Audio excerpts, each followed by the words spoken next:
5, 4, 3, 2, 1, 0.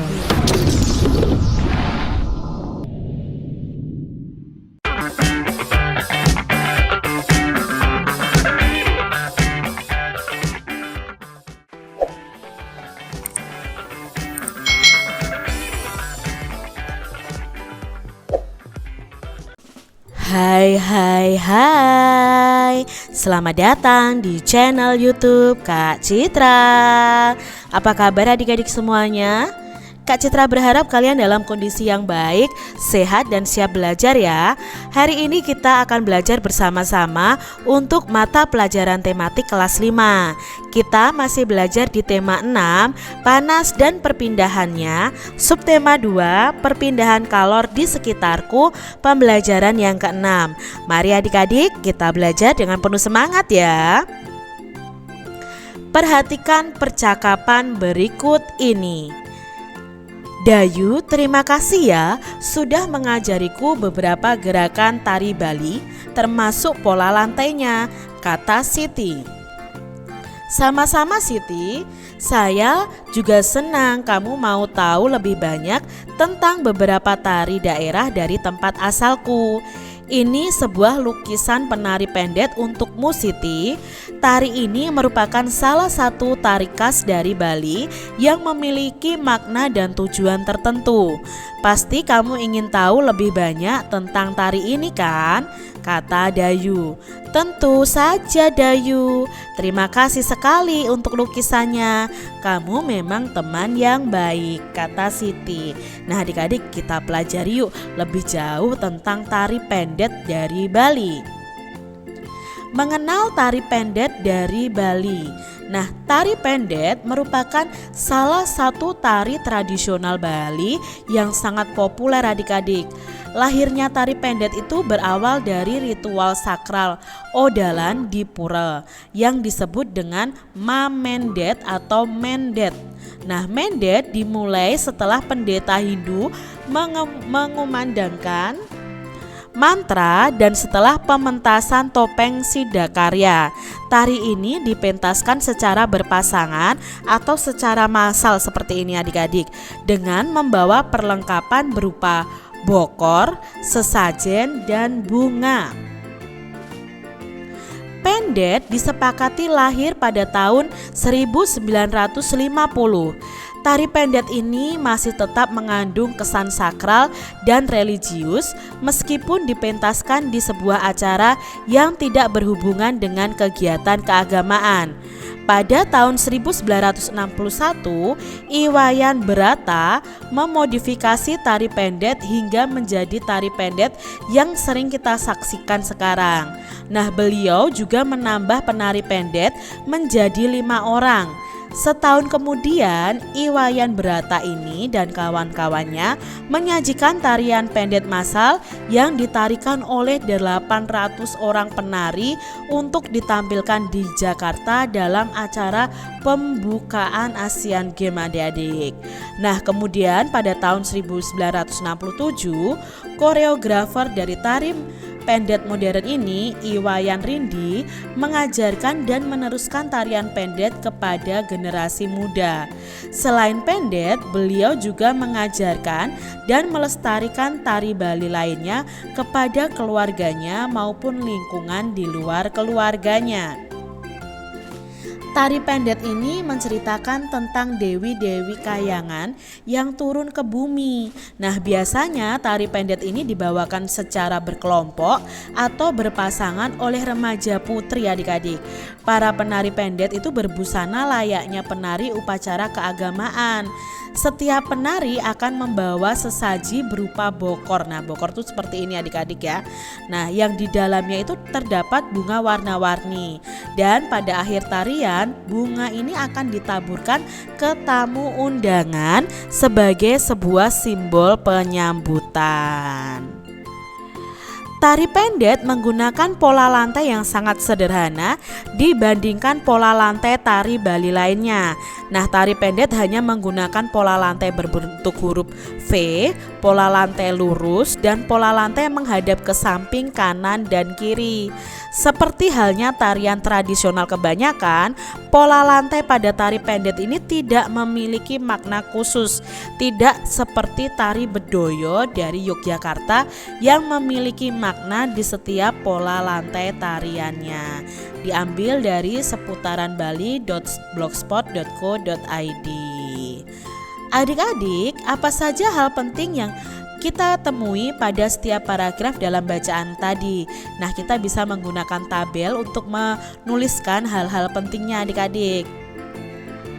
Nah, ini adalah hal-hal penting dari bacaan dari paragraf pertama dan kedua. Hal penting di paragraf pertama itu tentang tari pendet itu salah satu tari tradisional Bali yang sangat populer. Lalu yang kedua, lahirnya tari pendet itu berawal dari ritual sakral Odalan di Pura. Yang ketiga, tari ini dipentaskan secara berpasangan atau secara massal dengan membawa perlengkapan seperti bokor, sesajen, dan bunga.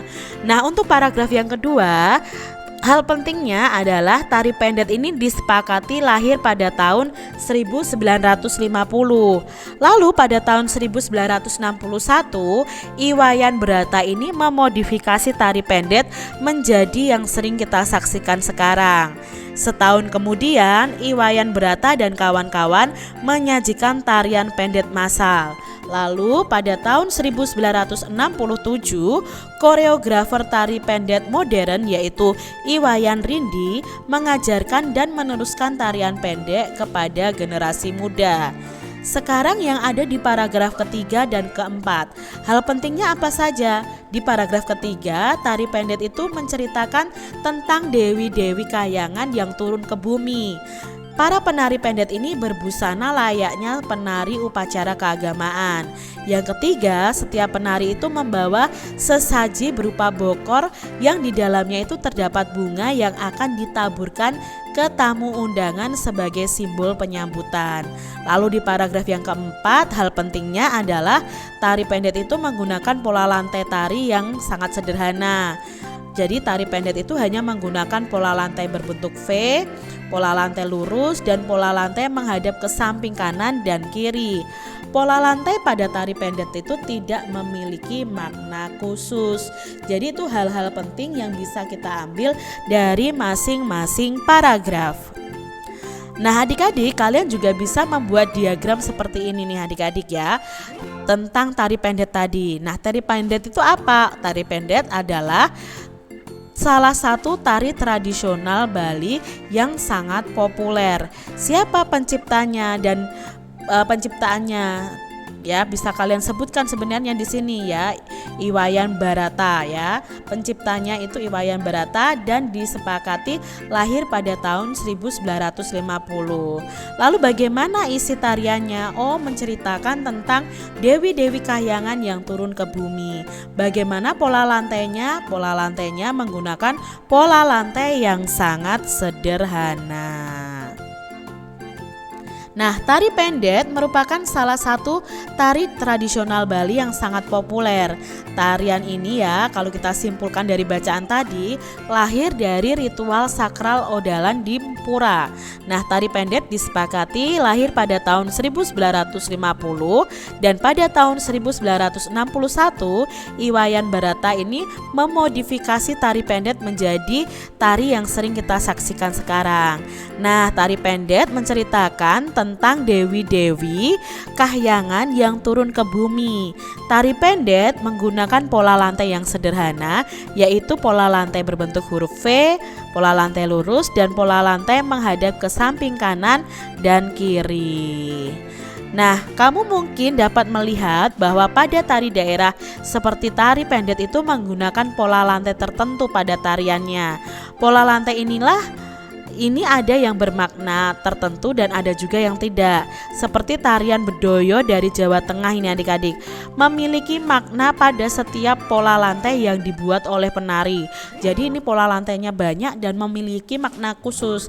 Tetapi pada tari lainnya seperti tari pendet, pola lantainya itu tidak memiliki makna tertentu. Coba adik-adik kalian cari informasi tentang pola lantai dari tarian bedoyo dari Jawa Tengah. Wah, kamu tadi memperagakan pengembangan pola lantai tari dengan baik, Siti. Kamu cepat sekali belajar, kata Dayu. Terima kasih, kamu banyak memberi semangat kepadaku, Dayu. Teman-teman sekelas kita pun memberi dukungan pada saat setiap kelompok maju untuk memperagakan hasil kerja kelompoknya. Ya, setiap orang mempunyai hak untuk mendapatkan penghargaan atas usaha kerasnya ya Siti.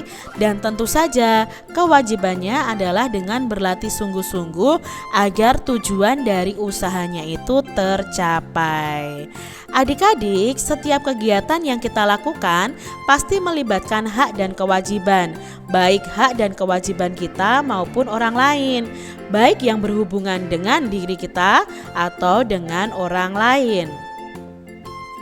Pada saat kamu mempresentasikan sesuatu, kamu mempunyai kewajiban untuk mempersiapkannya dengan baik, sehingga kamu berhak mendapatkan kepuasan atas usahamu.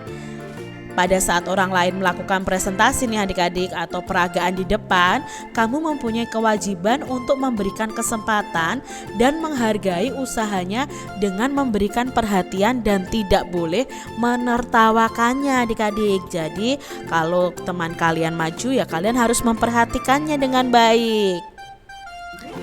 Kewajiban yang kamu lakukan itu untuk membantu temanmu mendapatkan kesempatan presentasi yang baik sebagai haknya. Jadi teman kita itu punya hak mempresentasikan hasil karyanya dengan baik. Nah, kewajiban kita yang menghargai mereka, mendengarkan mereka saat mereka maju mempresentasikan hasil mereka di depan kelas. Demikian tadi adik-adik pembahasan kita di tema 6, subtema 2 pembelajaran yang ke-6. Semoga video pembelajaran ini bermanfaat untuk adik-adik semuanya dan sampai jumpa lagi di video pembelajaran Kak Citra selanjutnya. Tuhan memberkati. Jangan lupa tekan tombol subscribe, lalu tekan loncengnya, tekan juga tombol like, lalu share ke media sosial kalian. Jangan lupa untuk ikuti media sosial Kak Citra. Terima kasih.